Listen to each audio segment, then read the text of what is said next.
What you are about to hear is meant to transcend time. Its purpose is to draw a line from the visionaries of today to the preservers of tomorrow to the patriots of an age yet to come. I'm Dave Milner. On September the 23rd, 2013, I released a recording I'd been wanting to make for some time. The program that was a minor reason for starting a show in the first place. 2 years from that initial podcast, the threat to individual liberty has only grown, not only in the United States of America, but around the world. This drove me to make notable updates to that original show. The audio may sound different at some points, because my recording methods have changed. This is necessary because I intend to run this show once each year as long as I am able. I invite listeners to share links to the following recording with all they know who value personal liberty. Show hosts and producers have my permission to use it as long as I receive proper credit, but far more important are the suggestions and messages it holds. They make up a formula that leads humanity from totalitarian darkness, an outline for the resurgence of the individual, a plan for the way back. Stand by for action.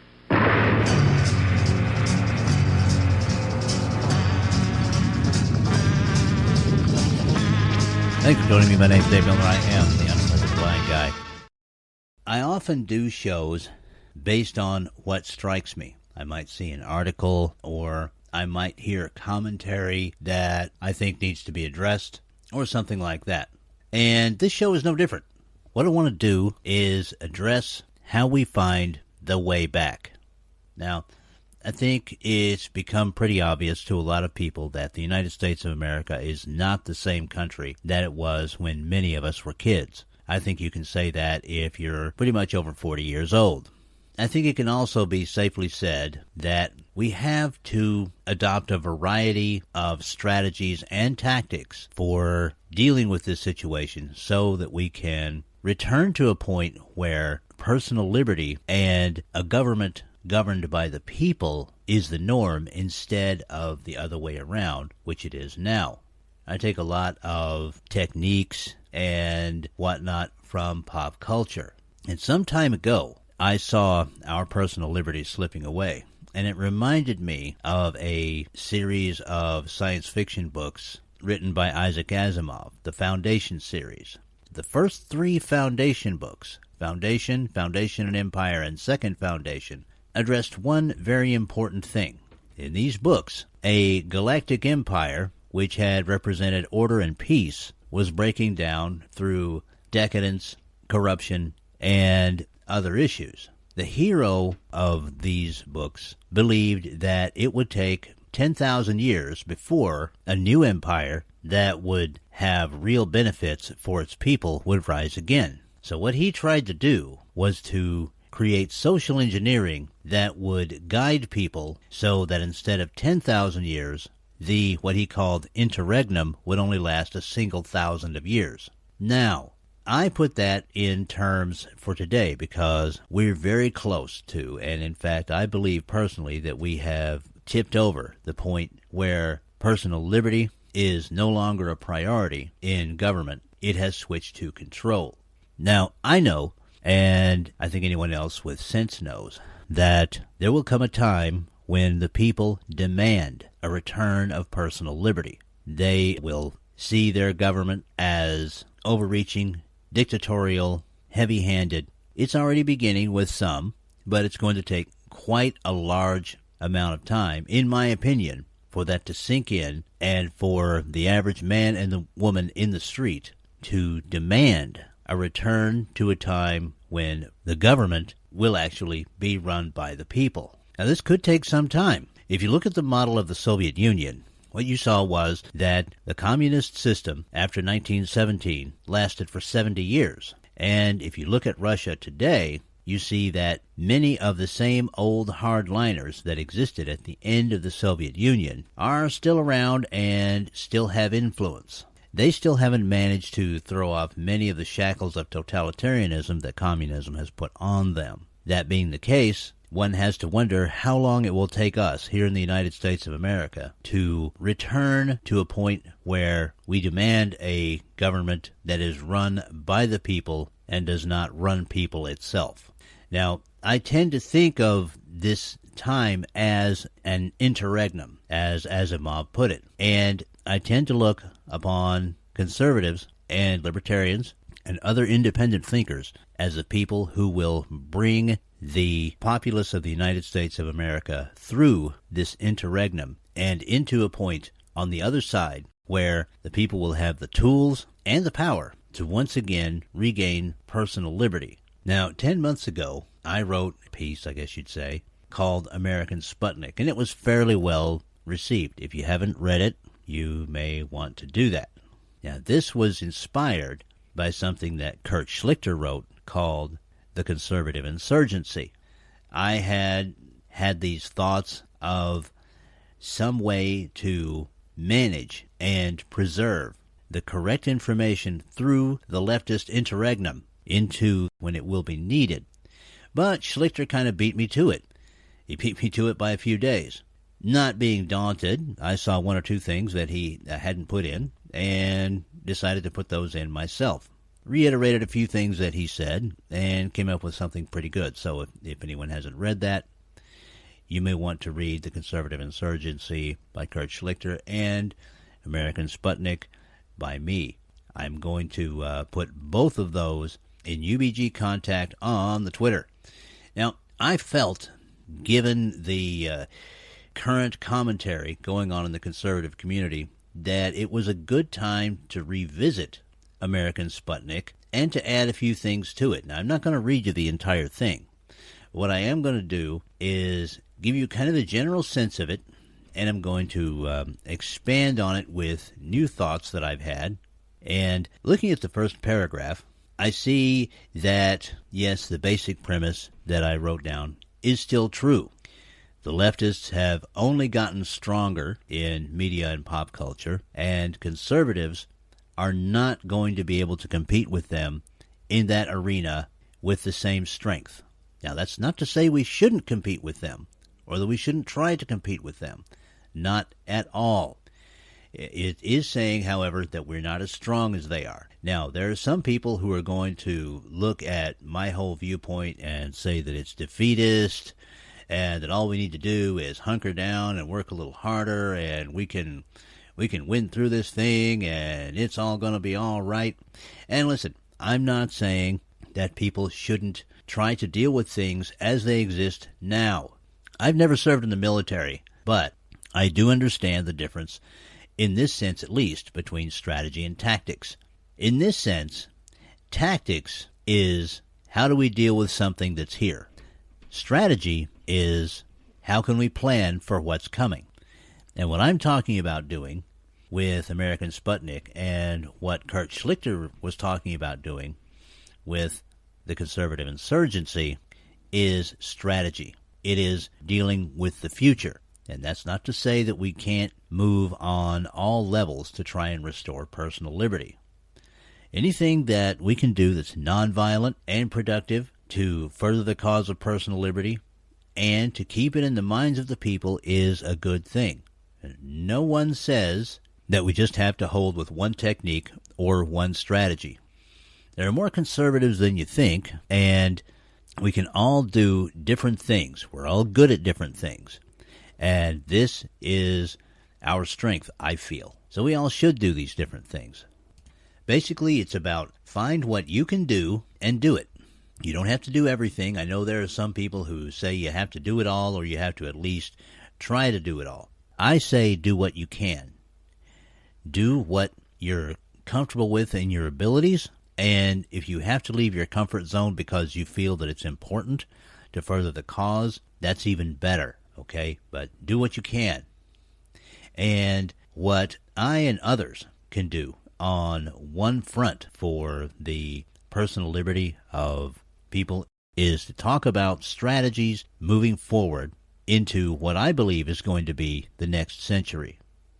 This leftist dark age is going to take an awful long time, folks. I do not expect to be alive to see the other end of this. It would be nice if I could be, but I don't think I will be. So what I'm going to do is try and lay out some strategies that people can use in the years moving forward. Because if this doesn't stop with us, it can at least start with us. And that's what I talked about in American Sputnik. Now, Americans don't like to wait. We've been raised in a give it to me now culture for the most part. And most of us are impatient. We don't like starting from the start. Baby steps are something we hate, or as Richard Marcinko put it in some of his books, I hate bleeping square one. But that's where we are, and that's what we have to deal with, and that's what we will deal with. Now, as I pointed out in American Sputnik, what we have to do begins with the education of our kids from K through 12 and beyond. What the left wants to do is summed up in Common Core. And Michelle Obama rather chillingly said that we have to change our traditions and we have to change our history. And let me be clear about this, folks. They mean exactly that. Now, you don't believe me? There was a recent story about a textbook being used in Denton, Texas. That's a suburb of Dallas. Denton is, by the way. That supposedly points out supposedly teaches the history of the United States. And in that, it has its version of our Constitution. And in its version of our Constitution, the Second Amendment, as far as this book is concerned, says that people have the right to bear arms as long as they're in a state militia. This is absolutely not what the Second Amendment to the Constitution of the United States says, but this is what's being taught in our schools. So we have to educate the young ourselves. We have to basically deprogram them because Common Core is going to be the new norm in most schools. If we can get our kids out of public schools and homeschool them, so much the better. If we can get them into private schools that have curricula that we approve of, so much the better. But the alternatives for educating our kids are going to grow fewer and fewer as the left slowly tightens its grip on our educational system. They will make sure that no one can get any kind of official certification who hasn't gone through their program. So, what do? As I said, we have to deprogram our kids because brainwashing is exactly what is going on in our public schools right now. Now, who can do this? I think that this is a great place for churches to help. Churches already do a fantastic amount of charity, and since they're organized, they can take up this task as well. People can bring their kids to the churches, and they can give them proper education, teaching them respect, but also teaching them that some of the principles that they're being taught in the public schools are just plain wrong, and showing the kids why these are wrong, so that at the other end, we will have kids who understand history, ethics, personal responsibility, and respect. And we will also have kids who will understand that they are growing up in a world that increasingly does not believe what they do. We will have to teach our young how to resist the oncoming tide of socialism in a nonviolent and constructive way. And we can do that. That is possible.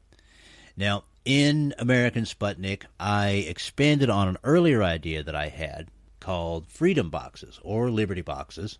These were materials that I felt a future government might proscribe because they do not agree with what these governments might want. And I included things like the Articles of Confederation, the Declaration of Independence, the Constitution of the United States, that's as of about 2008, the Federalist Papers, Democracy in America by Alexis de Tocqueville, The Road to Serfdom, history school books. This is history school books that were produced before 1975, or history school books that have been properly vetted and do not have leftist content. The Art of War by Sun Tzu, and I'm adding one here, Lord of the Rings, because Lord of the Rings teaches some very nice moral lessons. But what I said in American Sputnik, and what I still say, is if people can gather these materials together, they should be in print, first of all, and they should try and get as many copies as possible. One to save for the future, for a time when the people are going to need to have real blueprints of the kind of government that they can control instead of the other way around, and copies for teaching. Copies for teaching our young. Copies for showing people who have an interest. Because that's what, as Mr. Schlichter puts it, a real insurgency is about in many cases. It's about information. And at this point, the left controls almost all mass media outlets. So we are going to have to approach the problem from the bottom up. We are going to have basic information and be able to disseminate it in a way that can't be tracked by a future government. And while you can easily track an email, you can't easily track a book that you hand to someone. Now, one thing the lefties have been able to do in furthering their cause, and this ties into education as well, is they've been able to develop songs, poetry, plays, movies, TV, things of that nature that have been entertaining and have furthered their cause. Conservatives have to do the same thing. And yes, I am talking about doing this as a long-term strategy, as part of education, because we have to remember that even though we're discussing deadly serious business here, there has to be a fun aspect to things. People can't be on a conflict footing 24 hours a day, 7 days a week. If that happens, you're going to go crazy. So you have to find ways of entertaining people while putting out the message. And notice I said entertain before I said message. That's what the left does, and that's what the right needs to do. Now, this is not easy to do, and the left have far more practice at this than we do.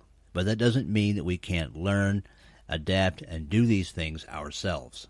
And that means that, again, this goes back to doing what you can do. That means that writers who can put together fun stories should write. That means that people who can play music in bands, good music, should go out there and play and try and sell their stuff. That means that visual artists can use their talents. It's all about education. And yes, it does begin with our kids, but it continues with adults. As I put in American Sputnik, education never ends. Now, I talked about the inevitable backlash of the left, and this has already begun because, of course, there are people out there on the right who are already beginning to adopt long-term strategies and short-term strategies, and the left aren't stupid. They can see this, and they're beginning to counter it already, and they have considerable means to do that. Now, one thing I've thought of in the past week or so is that, yes, we should get out there as much as possible, whether we do it through the net or in person or whatever we do, and advocate for personal liberty. And we should save materials for a time when the people will search for a direction because the unsustainable socialist government that they will have been following for generations will have fallen apart. And we have to be ready to come out then and say, this is the direction to take. But because of the backlash from the left, there are going to have to be some of us who are going to have to remain silent.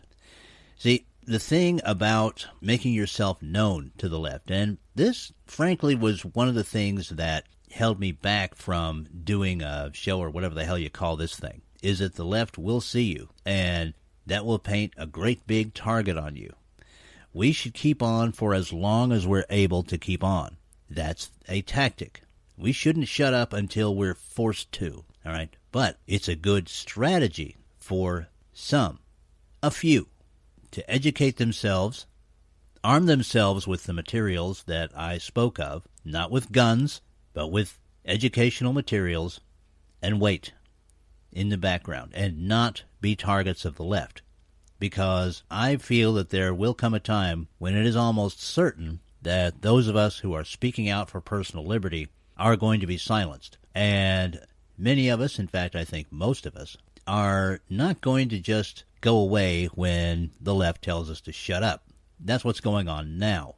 We're going to wind up getting a harder nudge at some point in the future. So we have to make sure that there are some people who are educated who say nothing in any form of media. This will ensure that however bad any future government gets, that there will always be a few people out there ready to show the people the way towards personal liberty from socialism. Now, that's all pretty speech and everything, but how do you disseminate information in a world controlled by an overreaching government? I mean, when the internet is no longer accessible to people on the right, how do we get information back and forth to each other? It's certainly going to slow down. Get ready for that, folks. Right now, we enjoy information exchange at a level never dreamed of in recorded history. But the left has its way. That's going to slow down. So how do we do it? How do we get information from one person to another? Well, in American Sputnik, I've suggested using BBSs, bulletin board systems. This was the big way that people used to communicate with each other over computers, but this system may not last that long. So if there's no access to BBSs or short-range Wi-Fi networks between trusted computers, what can we do? How can a future generation move information from person to person in a way that won't be traced? Well, there are machines called typewriters. I know a lot of you older people remember what a typewriter is. And many of those are manual typewriters. They don't even need electricity. A completely untraceable means of more or less quickly putting together information for dispersal. There are other methods too. I mean, if nothing else, can use the handwritten word and can have meetings between people to pass information back and forth. And I want to expand on that a little more. Now, it's said that, for instance, one of the things that people are going to have to do is be diverse and individualistic in their choices of things to preserve. I made some suggestions earlier, but none of this is cast in stone. You can, and I think, for instance, should, add the Magna Carta, the writings of John Locke, that's John Locke, the Petition of Right of 1628, the English Bill of Rights of 1688, the United States Articles of Confederation, the Anti-Federalist Papers, and the writings of Frederick Bastiat to the list. Use the imagination and resources that you have. Teach with and preserve what you can. When the day comes that the new patriots begin to form the next republic, that will ensure that there will be a large body of material for those framers yet unborn to study. Now, it might also be wise to include the Bible and or other holy writings in with your Freedom Box or Liberty Box or whatever you choose to call it. I mention this, though many of you probably already have that notion, because in the 2 years since the initial recording of this program, the Islamization of the world has been accelerated greatly by people like the current President of the United States, Barack Hussein Obama. That future generation, yet unborn, that is going to have to set up a new republic could well be living in a world where any writing, any teaching, anything that is not Islamic will be proscribed, destroyed on discovery, and its owners penalized with jail time or possibly even death. Let's make no mistake here, people. This is not playing around. As governments not just in the United States of America, but elsewhere become more and more totalitarian, their methods for information control are going to become more and more harsh. Succeeding generations of defenders of personal liberty are going to have to be stronger, and they're going to have to be smarter. I spoke earlier of how some of the teachers and preservers are going to have to go silent so that they will not be detected. You could call that the way of the snake. A snake is a delicate creature that can easily be crushed. So often it must be silent, move carefully, and strike only when the time is right. But there is another lesson that will have to be learned in the post-individual liberty world that will have to be applied in some cases so that teaching and preservation of knowledge can continue. If some being silent and pretending to go along with whatever administration is in charge at the time is the way of the snake, some others will have to practice the way of the chameleon.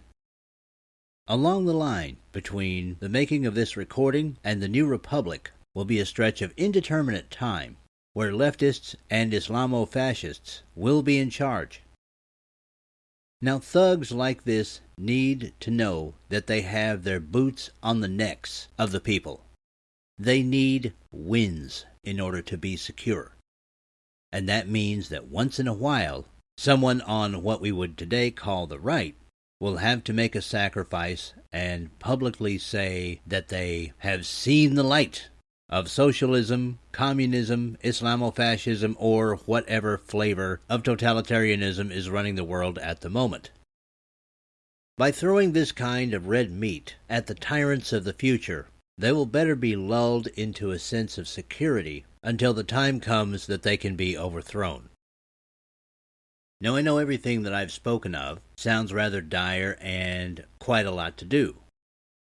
Some of you may even be thinking that it would be pretty much impossible to preserve and teach with the knowledge that I'm talking about. Totalitarian regimes can be very thorough. History has taught us this. But I'm here to tell you that not only can it be done, but that it can be proven that it has been done. Documents on the ancient Roman Republic lasted over 1,800 years, from the end of that republic to the beginning of the constitutionally federated Republic of the United States of America. And believe me when I say there were people in power who did not want the populations they controlled to be informed of any other form of government than the one they were living under. And yet, despite that, the documents were preserved and the teaching continued from generation to generation.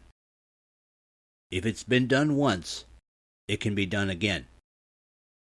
And for the naysayers out there who might be thinking that all I'm talking about would be just starting a multi-generational cycle over again that will inevitably end with more tyranny, I'll point out that the constitutionally federated Republic of the United States of America mandated more power to the individual than the ancient Roman Republic. This because the framers of the American Republic were able to study and refine methods of government used before, during, and after the ancient Roman Republic. They took the lessons of their past and formed a better version of a republic.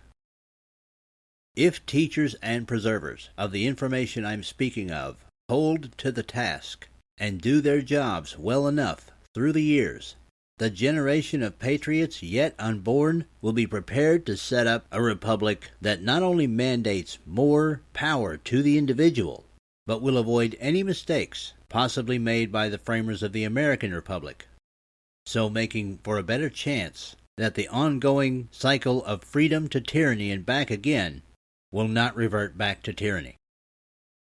Now, guys, I understand that what I'm talking about is not the kind of thing you want to hear. We all want to believe that we can resolve this thing in a few years. I don't believe we can. But what if I'm wrong? What if I'm full of crap?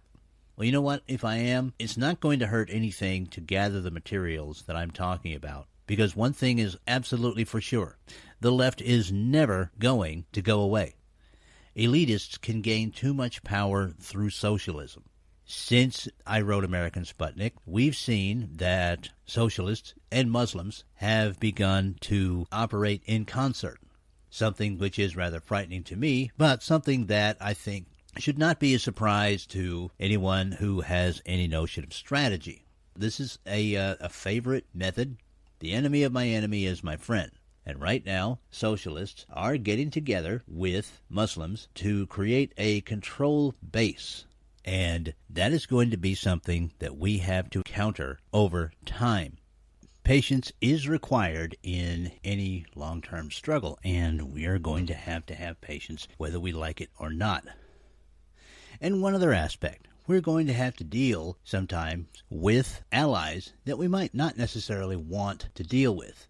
And what I mean by that is that we're going to have to deal with folks that we don't necessarily personally like. We're going to have to deal with people who may not have our same religious beliefs, our same lifestyle choices. Now, there are really good people out there who have really good values, but they don't necessarily want to deal with people who don't share their X, whatever it is. All right. Now, folks, let me tell you something. You're going to have to get over it. All right. That's not something that a lot of people want to hear. But if in the long term we are going to emerge victorious, and I think we will, if we're going to keep the interregnum as short as possible, and possibly save a generation or two from living under socialist dominance, we are going to have to ally ourselves with people who aren't 100% like us. Now, don't let the left tell you that only people on the right are like this. Guaranteed there are plenty of leftist bigots. They just hide it better. They know all the politically correct language.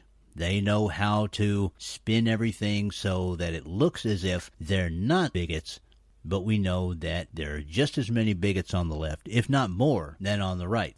So, what do? We ask ourselves the question, which is more important, me being comfortable or me allying myself with whoever I need to further the cause of personal liberty?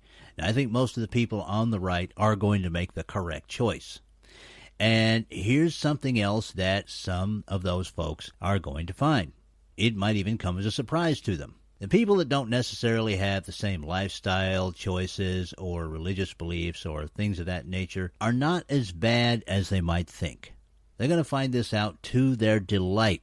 Now, as the new friends of the elitists say, the new friends being the Muslims, say, they have all the watches, we have all the time. And that, I believe, is the strategy, the long-term strategy that we on the right are going to have to develop while we're using short-term tactics. And if we do that, if we're nonviolent, if we're tolerant, if we are respectful, and if we work in this struggle for the return of personal liberty, I know that we can prevail. Now, there will be some who will say that all of this has been defeatist talk, and I bring to them 2 points.